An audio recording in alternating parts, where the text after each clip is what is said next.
Добар ден, почитувани, и добре дојдовте во уште една петочна телма амбуланта реализирана во соработка со клиничката болница Жан Митрев. Компјутерската томографија и магнетната резонанца се современи алатки кои што служат за дијагностицирање на болести.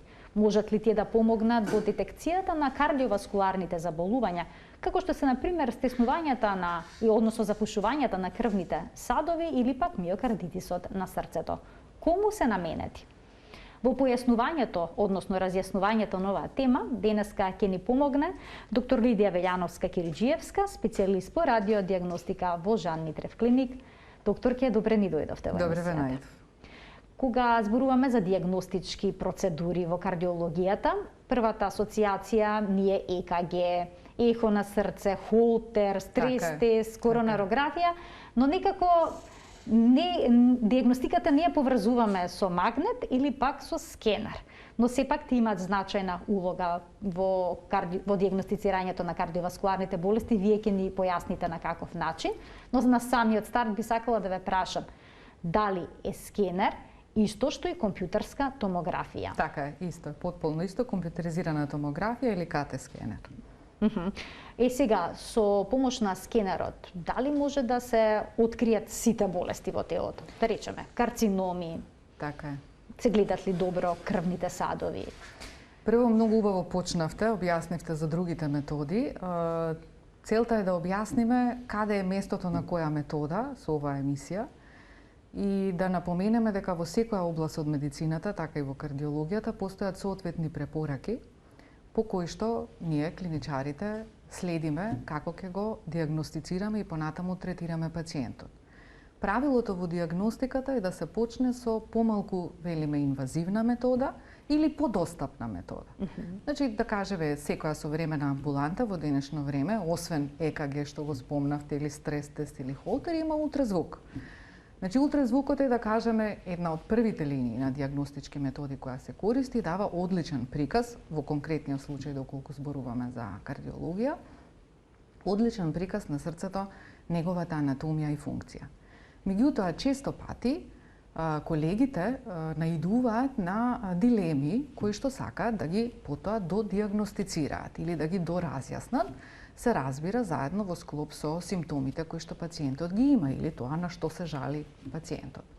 Тука веќе доаѓа вториот дел или подобро кажано тимската работа. Многу пати слушаме мултидисциплинарен пристап. Тоа значи дека колегите од различни специјалности помеѓу себе комуницираат. Во овој случај кардиолозите, барем во нашата клиника, верувам и секаде е така во денешно време, се обраќаат до радиолозите и заедно зборуваат за симптомите, за тоа што е видено на ехото и која би била следна најкорисна метода за тој пациент. Бидејќи секој организам е различен, сите имаме различни предиспозиции, различна поставеност на органите и различни симптоми. Значи, според симптомите на кои што се жали пациентот и тоа што е видено на ултразвукот, се договараме дали е подобро да направиме, да кажеме, компјутеризирана томографија или пак магнетна резонанца. Доколку постои, например, градна болка, неправилна срцева работа, некој среден или низок ризик за кардиоваскуларни заболувања, пациентот веќе имал такви искуства во семејството, значи веќе има генетска предиспозиција. Во тој случај, најчесто кардиолозите се сомневаат за заболување на крвните садови на срцето. Тогаш би следела компјутеризираната томографија. Таа е одлична метода за приказ на овие садови и покрај тоа што се тие мали по калибар. Но селекцијата на пациентот, која ја договараме со кардиологот, и подготовката тече заедно со кардиологот. Бидејќи срцето е движечки орган, ние треба да го смириме срцето. Значи, нас ни е потребна една срцева фреквенција од, да кажеме, 65 до 70 отчукувања во минута, значи едно помирно срце за да може да го снимиме. Во денешно време КТ скенерите гледате како рапидно напредуваат, се повеќе излегуваат нови и нови серии на скенери, со кои што е овозможено да се направи овој преглед кој што трае релативно кратко, припремата е нешто подолга, 10 на 15, 20 минути додека се заврши целиот административен дел. Самото скенирање е 4 до 6 секунди, да кажеме. Потоа, прво, во самото снимање е многу важна улогата на радиолошкиот технолог. Значи, имаме искусни радиолошки технолози кои што треба да знаат како да го направат снимањето, се разбира, во координација со кардиологот. Штом се направи снимањето, доаѓа вториот чекор, радиологот ја прави интерпретацијата на тие слики, ја гледаме анатомијата, поставеноста на крвните садови на срцето, дали случајно има некои вродени аномалии кои одлично се гледаат, дали постојат, како што кажавте, стеснувања или запушувања, каде се тие и така натаму. Штом ја направиме првичната анализа, правиме реконструкции. Што значи тоа? Правиме 3D приказ на овие крвни садови, со што им олеснуваме на колегите понатаму во планирањето на интервенциите. Доколку, например, е потребно да се прави стентирање, тогаш заедно со интервентниот кардиолог го разгледуваме прегледот, покажуваме каде се тие промени, например стеснување на една од артериите. Ќе видиме каков тип на плаки се, колкав дел од крвниот сад зафаќаат, колкаво е стеснувањето, и така веќе тој кардиолог спремно ќе влезе во сала и многу помалку време ќе употреби за самата интервенција. Или пак наидуваме на вродени аномалии. Често пати се случува артеријата да не излегува од очекуваното место. Па исто така кардиологот полесно ќе може да влезе во ангио и да го прикаже тој дел.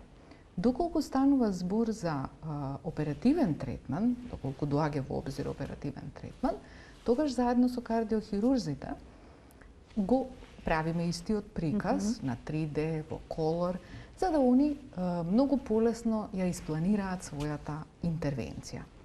Исто така, компјутеризираната томографија е одлична за контрола на срцеви бајпаси. Значи, откако имаме веќе опериран пациент, после одредено време, доколку се жали на болки, велиме често пати е подобро, доколку има услови се разбира, да направиме компјутеризирана томографија, со која многу полесно и поедноставно и попрецизно ќе ги прикажеме срцевите бајпаси, дали се тие во ред, дали се добро поставени, дали на нив може би постои запушување. Другата предност на оваа метода е тоа што ги анализираме и другите структури во снимената регија. Значи, ние го снимаме срцето, но имаме и околу, имаме големи крвни садови на срцето, имаме медијастинум, имаме тука дишни патишта, хранопровод, дел од белите дробови. И другата предност, да кажеме, во однос на класичната ангиографија, предноста на компјутерската томографија во овој случај е тоа што често пати наидуваме на, ние велиме, случаен наод. Значи, пациентот уште не знае, но ние можеме да откриеме веќе некое друго заболување, дали ќе биде малигно или белигно, со што сме му помогнале со пораното диагностицирање да добие поголеми шанси за поуспешен третман понатаму. Докторке, дали се потребни, секогаш е потребно да се даде контрасно средство при снимање со скенер, односно компјутерска томографија? Доколку станува збор за приказ на крвни садови, без разлика дали се на срцето, било која регија од човековото тело, секогаш е неопходен иодниот контраст. А доколку сакаме да видиме скелетни структури, тогаш немаме потреба од контрастно средство. Значи, за да се направи квалитетно кардиоваскуларно испитување, неопходно да се даде контрастно средство. А што е тоа контрастно средство? Контрастните што содржи, како се дава? Да, кои што се користат во диагностиката, во компјутеризираната томографија се јодни контрастни средства на база на јод, кој што апсорбира рентген зраци и може да ги прикаже потоа крвните садови. Се даваат интравенски. Тоа е уште едната предност во однос на ангиографијата, бидејќи во ангиографијата влегуваат со катетри во самите артерии. Тука се даваме интравенски контрастно средство, во принцип релативно безбедно, освен се разбира, како и секој лек, постои можност да даде алергија. Дава ли јодот често алергиска реакција? Искрена да бидам, не сме имале многу чести реакции на јод, меѓутоа секогаш сме спремни. Знаете дека во медицината, како и во било која област, постојат протоколи на работа. и пред било која инвазивна или неинвазивна интервенција имаме брошури или согласности, каде што детално е објаснета подготовката и сите можни помали или поголеми ризици.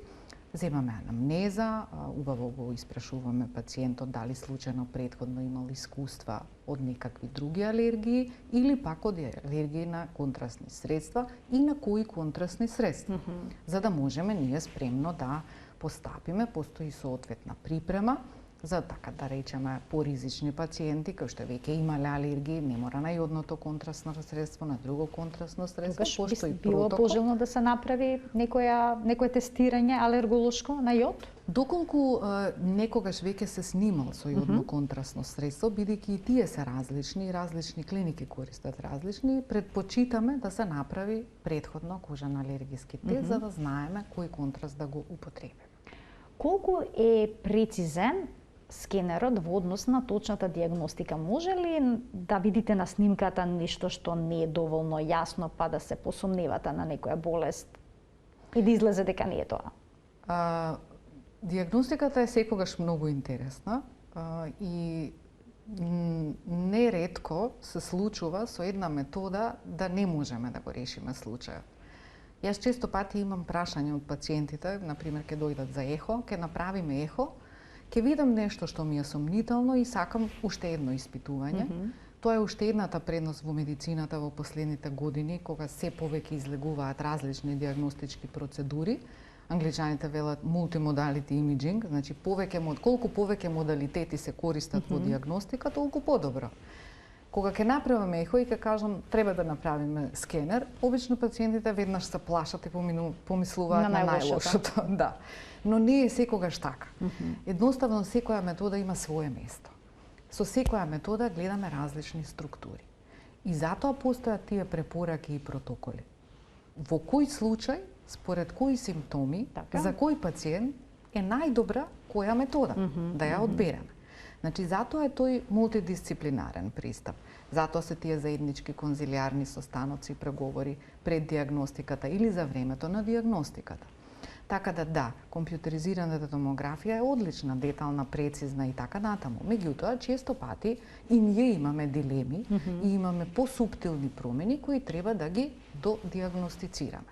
Тука може да дојде во обзир, например, магнетната резонанца или класичната ангиографија, зависно што сакаме да докажеме. Дали скенерот има најголемо зрачење во однос на останатите радиодиагностички методи и дали се ризични за здравието? Рентгенските зраци сами по себе се разбира дека се ризични, но затоа и постојат протоколи по кои што ние ги користиме овие методи. Протоколите мора да се почитуваат, тие се исто така индивидуални според пациент, затоа тука и влегува целата таја организација од спремен, искусен радиолошки технолог, кој во координација со радиологот ќе го испланира снимањето да биде со најмалку можна доза. Значи, идејата е со најмалку можна доза да добиеме најмногу информации за диагностика на пациентот. И секогаш важи правилото кај овие методи дека бенефитот ги надминува ризиците. А што е попрецизно? Скенерот или магнетната резонанца? Зависи што сакаме да прикажеме. Точно дека скенерот дава слика на поширок дел од телото, а магнетот на помал? Значи, пак ќе кажам, зависи што сакаме да докажеме. Еве, например, да земеме еден гинеколошки случај. Добре. Доколку, да кажеме, гинекологот одредил дека постои некаква промена на цервиксот или вратот на матката. Ќе сака да види дали случајно пробива, значи освен ехото, ќе види нешто сомнително, ќе каже сакам да расчистам дали излегува надвор од матката и зафаќа околината. Во тој случај е многу попрецизна магнетната резонанца. Таа ги прикажува посуптилните структури, мекоткевните структури, границите, контактите помеѓу органите, да кажеме.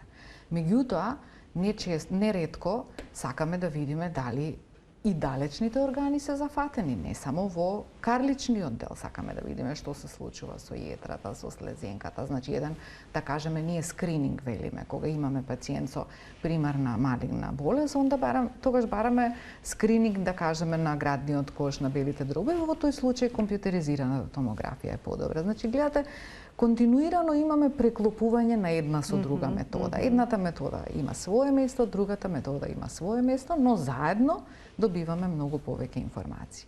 Да им дадеме простор и на гледачите и во денешната Телма амбуланта да се вклучат со нивни прашања на телефонскиот број 3076-677. Доктор Лидија Велјановска, Кириџиевска, специјалист по радиодиагностика во Жан Митрев клиник, е во студиото на Телма и таа ќе даде одговори на сите ваши прашања и дилеми. Да преминеме сега малку на магнетната резонанца. Дали со неа може да се снимаат сите органи, меѓу кои и крвните садови и срцето? Така. Магнетната резонанца, за разлика од компјутеризираната томографија, нејзината предност е пред се во приказ на мекоткивните структури. Значи, со магнетна резонанца се снимаат само меки ткива, тоа значи скелетните не може? Скелетните обично со компјутеризирана томографија. Добро, значи тоа е за мекоткивните структури обично со магнетна резонанца. Таа е главната дистинкција. Да кажеме дека е главната дистинкција. Например, во мускулоскелетната диагностика важи истото правило. Клиничкиот преглед, ултразвук, потоа, доколку има потреба, магнетна резонанца и е одлична за приказ на мускули, тетиви, лигаменти, менискуси и така натаму.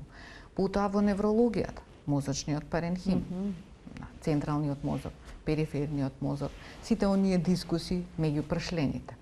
Што се однесува во кардиоваскуларниот дел, таа е одлична за приказ на анатомијата на срцето, но во споредба со компјутеризираната томографија ја прикажува и функцијата на срцето. Значи, сите оние составни делови, предкомори, комори, како функционираат низ себе, како се движи крвта, како се поставени валвулите, големите крвни садови, дали излегуваат секој од свое место. Магнетната резонанца е одлична за вродени аномалии, било да се тие на преградите на срцето, било да се тие на големите или малите крвни садови, и функционалниот дел е тука важен, значи како функционираат валвулите. А дали пациентите со прилежан ковид би требало да направат магнет на срцето? Излегува многу студии за последици, да ги кажеме, од ковидот на кардиоваскуларниот систем, кои што веројатно се уште ќе гледаме, ќе излегуваат и нови студии, можеби е се уште рано, но тоа што се забележа е дека вистински после прележан ковид пациентите имаат некакви тегоби.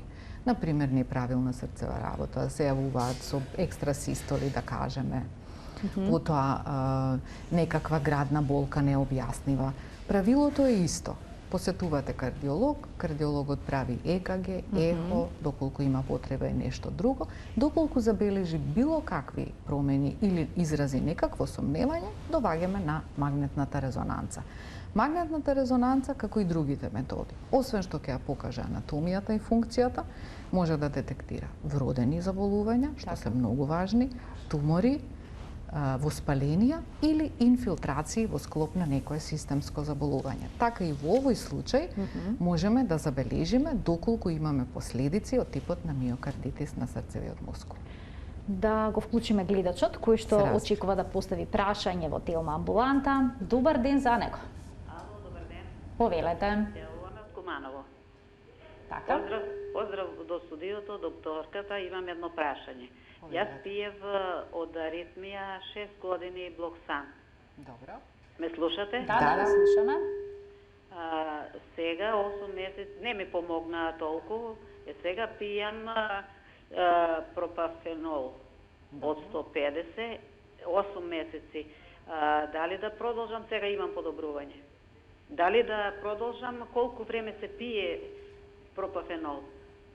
Добро, ви благодарам за вклучувањето во програма. Докторке, ќе можете ли да одговорите на прашање? Да, сепак ќе треба да се јави кај нејзиниот кардиолог во однос на терапијата. Ние радиолозите сепак се задржуваме на диагностичкиот. На диагностика, така. токму така.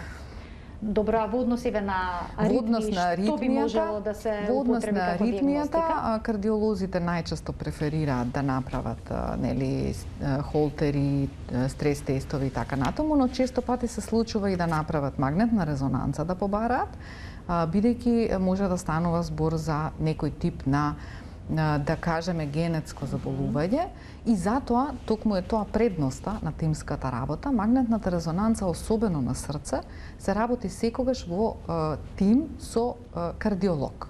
Значи радиологот заедно со кардиологот го интерпретираат наодот, бидејќи еве вака во клиничкиот дел кардиолозите имаат многу повеќе искуство, ние имаме повеќе искуство во техничкиот дел и кога ќе се споиме, тоа е веќе добитна комбинација. А проблем ли е да се сними срце кое што е аритмично, односно нема одреден ритм? Да, се разбира дека може да биде проблем, меѓутоа затоа и кажав, освен селекцијата, подготовката на пациентот, кардиолозите многу добро ја прават, така да често пати даваат соодветна терапија. И тука би требало срцето исто така да се смири, предпоставувам. Би требало да се смири, може да имаме артефакти, но тие не мора секогаш да пречат за да ние додиагностицираме тоа што треба.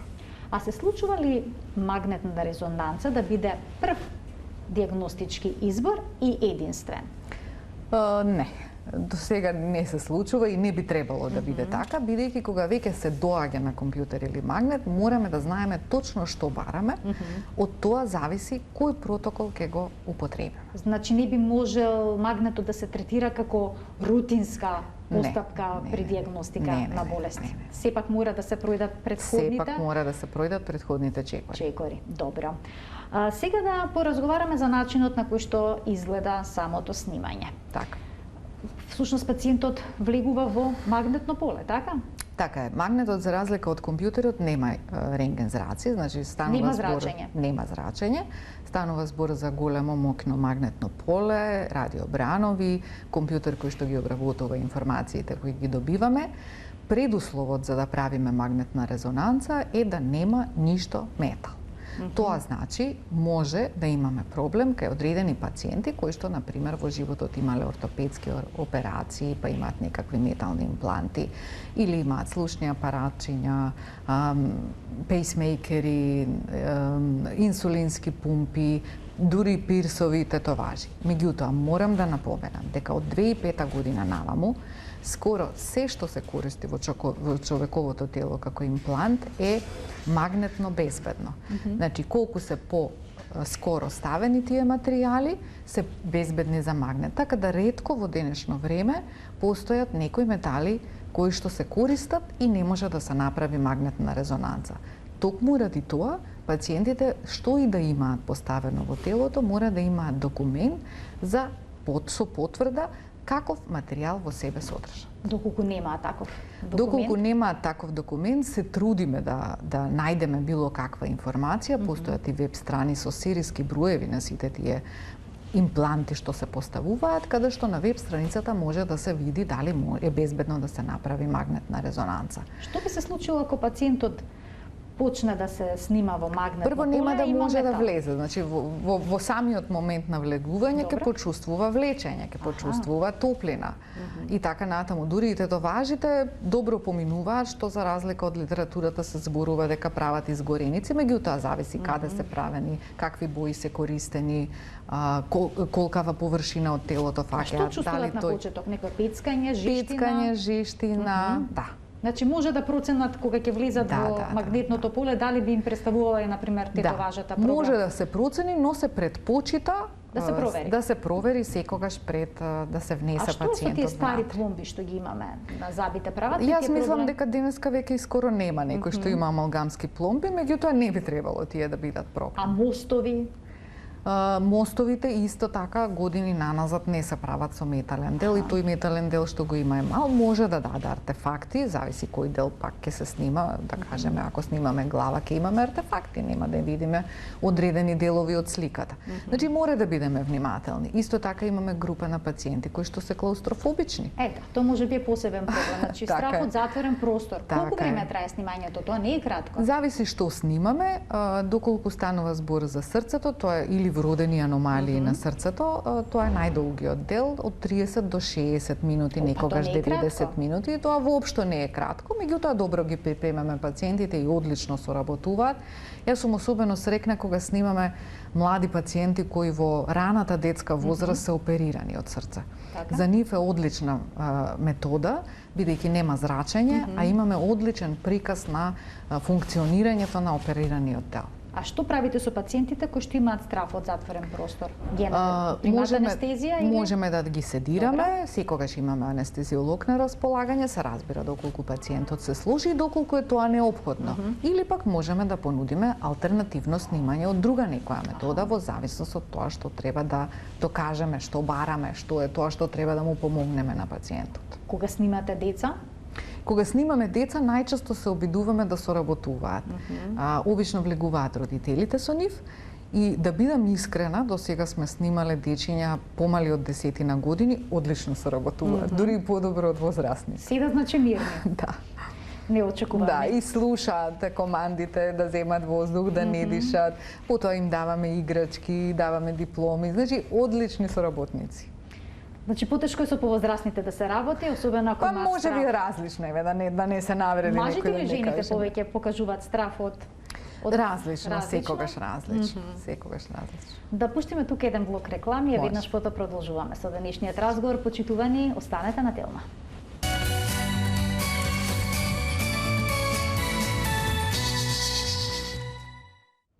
За магнетната резонанција и компјутерската томографија при дијагностицирањето на кардиоваскуларните болести денеска зборуваме со доктор Лидија Велјановска-Кириџиевска, специјалист по радиодијагностика во Жан Митрев клиник. Докторке, пред малку зборувавме за снимањата со магнетна резонанца.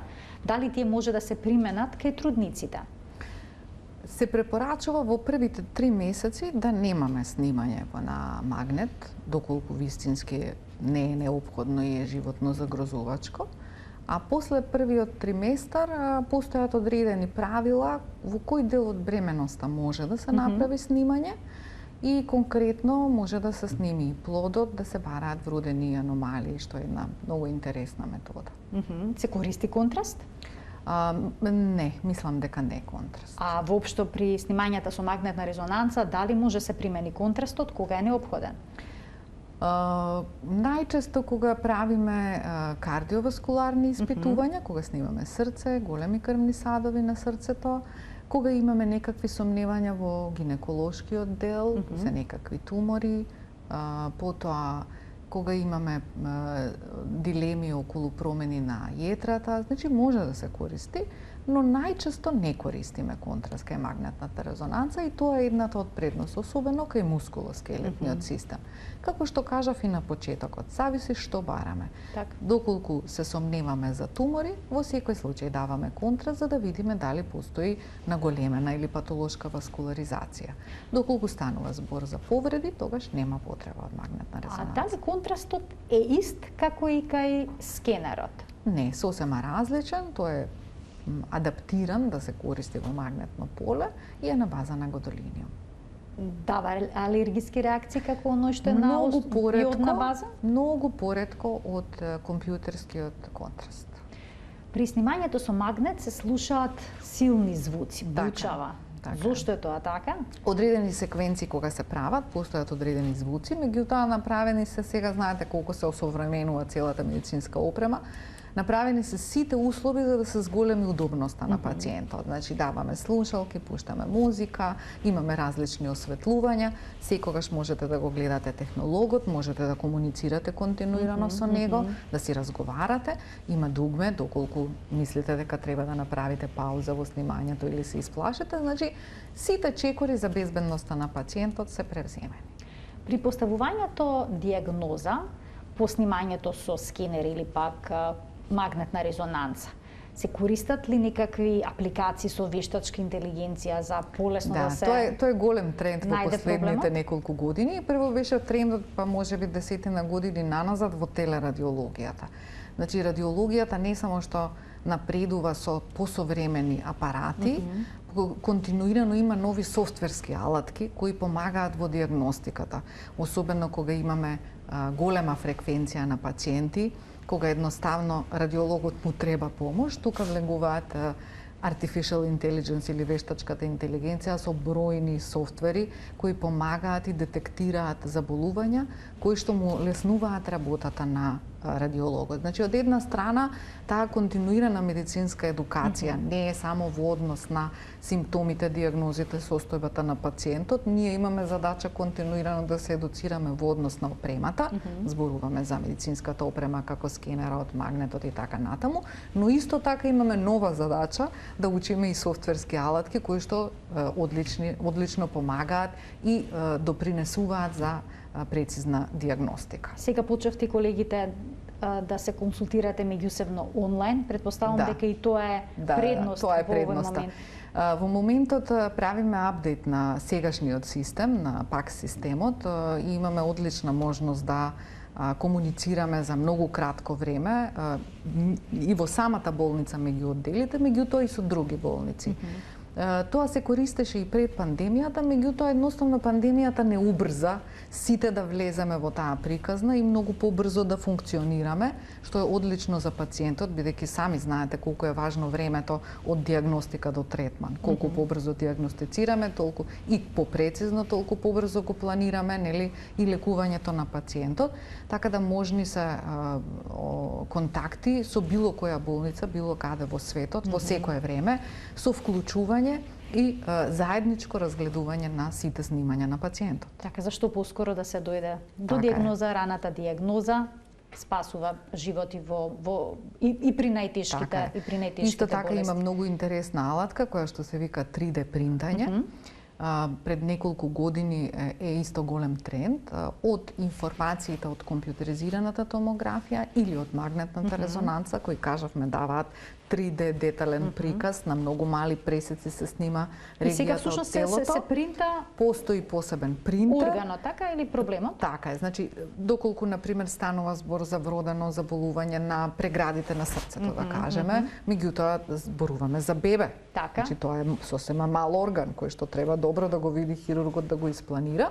Тогаш тие податоци се праќаат на одреден инженер кој софтверски ги обработува, потоа користи 3D принтер, Печатачето, печатач, така, и излегува и го буквално, испечати во 3D всушност органот за може убаво да се разгледа, да се видат аномалиите и да се осмисли кој хируршки пристап би бил. Така е. И хирургот многу полесно, посигурно, поиспланирано ќе се влезе на интервенција. Така, современата технологија очигледно има голема корист во медицината.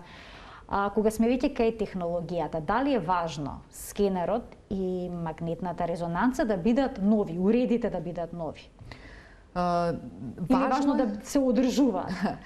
Одржувањето се разбира дека е важно и ракувањето со самите апарати.